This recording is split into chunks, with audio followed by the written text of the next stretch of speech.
Hello, people. It's me, and it's been a minute. Things have been happening. Sick has been sicknessing. Everyone in my house got sick. Well, not my husband. My husband got sick, but he had a procedure today, and they had to put him down, put him under for a little bit. Gave him that propofol. Yeah. So they had to So I had to drive him from the doctor. I don't drive my husband around. I don't believe in driving men folk.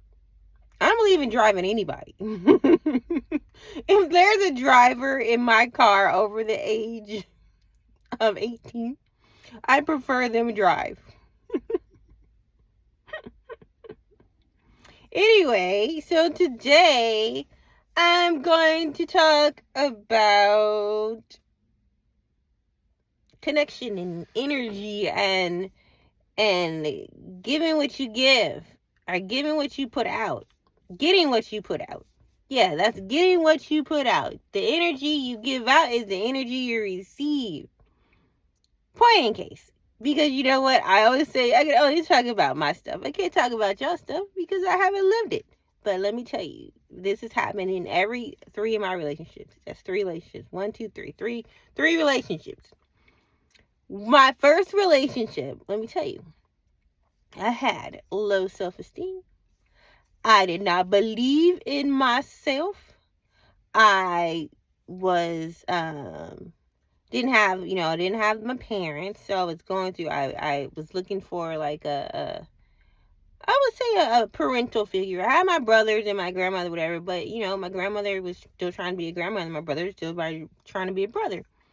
And so, what do you end up with when you are all of that? When you don't have self esteem and you don't have a, a a parental figure in your life, you end up with a controlling narcissist. That's what happens. You attract the person who can control you, who will tell you what to do, who will feed on your insecurities. And I did that. That's what came into my life. Yep, and he was able to feed on my insecurities. He was able to control me. Yep, that's what happened.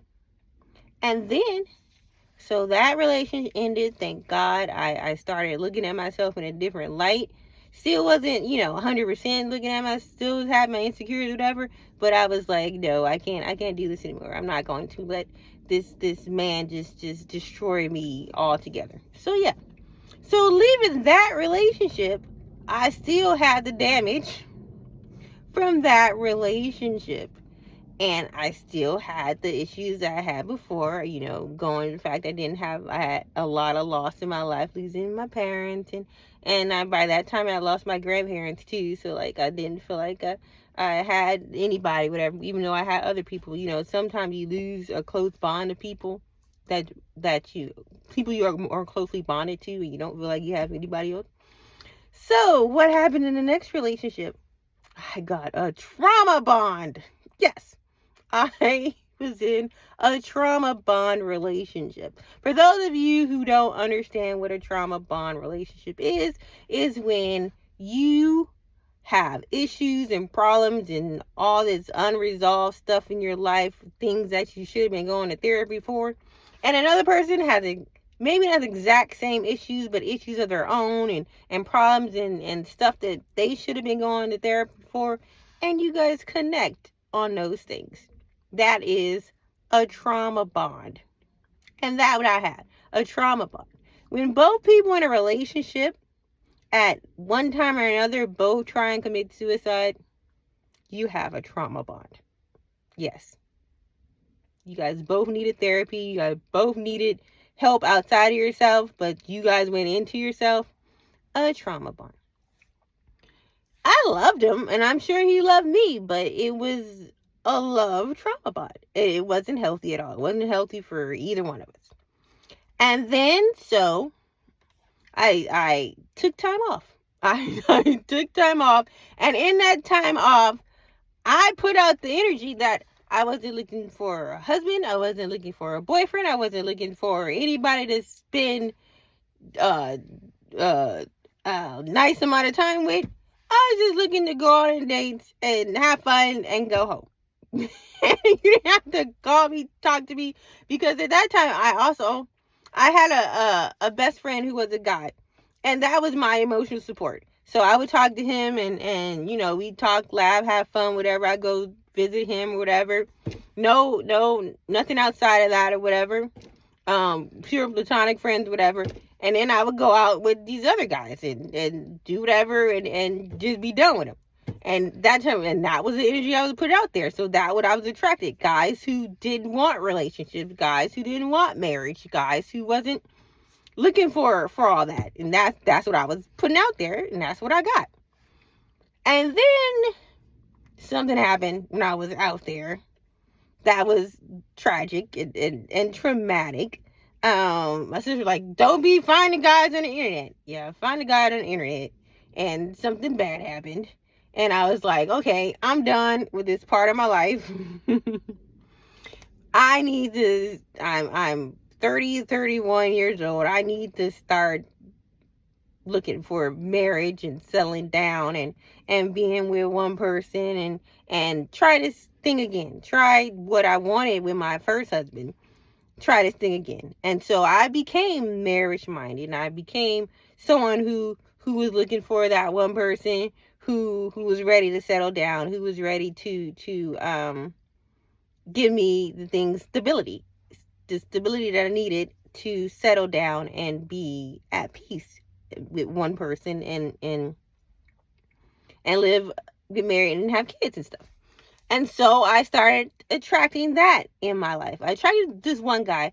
Nothing wrong with him. Nothing. He was a good guy. He was marriage minded. He was celibate, and I wanted to be celibate as well. He was celibate. He was, ready to be married, whatever. He just was not my person. He got stuck on me being married before. He didn't want someone who had been married before. And I didn't fault him. Everybody has their preference or whatever. And so that didn't work out. And then my husband fell into my lap. He had been married before. He was going through a divorce and all that stuff like that, and had issues of his own. But he was looking to be married again. He's a relationship person.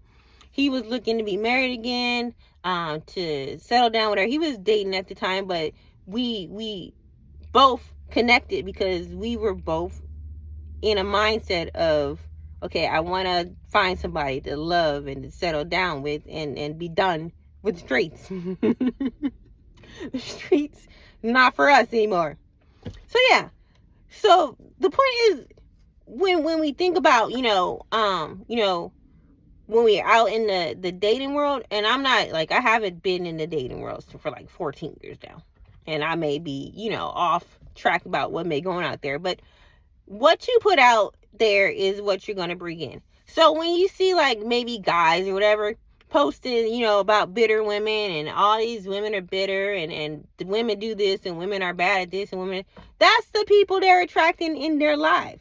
That's what they see. That's who they attract. That's the people who are coming in their life. When you see women put out there, men do this or men do that, men that, those are the men that they are attracting in their lives. Don't know what part of their lives may be attracting that kind of thing, but there's something that is attracting that kind of thing. It's like magnets. Magnets attract the magnets. And it's like I said, the energy you put out is the energy you get. And then even people who like, I'm a healer, and you attract the people who need to be healed, but then you get them and you're like, I'm stressed out. I don't want to heal. Then stop saying you're a healer. Stop putting that in the universe, because the universe is going to pick that up, and they're going to bring the little non-healed people to you, and you're going to have a door of non-healed people, and you're ready to get past that. You're ready to not be a healer. You're ready to be in a relationship where it's healthy and you guys are feeding into each other. If you want a relationship where you're feeding into each other and you are progressing, and you don't want somebody always leaning on you for something, then you have to stop putting that in the universe. Don't put stuff in the universe that you don't want to come back. It's a boomerang effect. When you put stuff in the universe, it's going to come back to you and hit you. It is. It just is. So yeah, those are my stories. And like I said, I don't give you advice. I just tell you what I've been through. And I've been through 3 relationships. And now I'm happy in this one. It's not the most perfect relationship, and we do stuff our way. That's our way we do stuff. But it's what it is. And it's good. So if you want to be like half smiling and talk about it's good, then just listen to what I say. If you don't think, you want to be half smiling in a relationship for 14 years, then don't do what I say. It's up to you. But thank you for listening. And remember, if you can love, see, I haven't been on here in a while. If you can hate for no reason, if people can hate for no reason, people can love for no reason. And I love you guys. I love you guys. If you have anything you want to say, put it in comments on YouTube, put it on comments in Facebook. If you don't agree with me, then I'm not an expert. I'm just a stay-at-home mom sitting in her car in the parent line talking how I feel about stuff and what I've been through. All right, love you guys. Bye.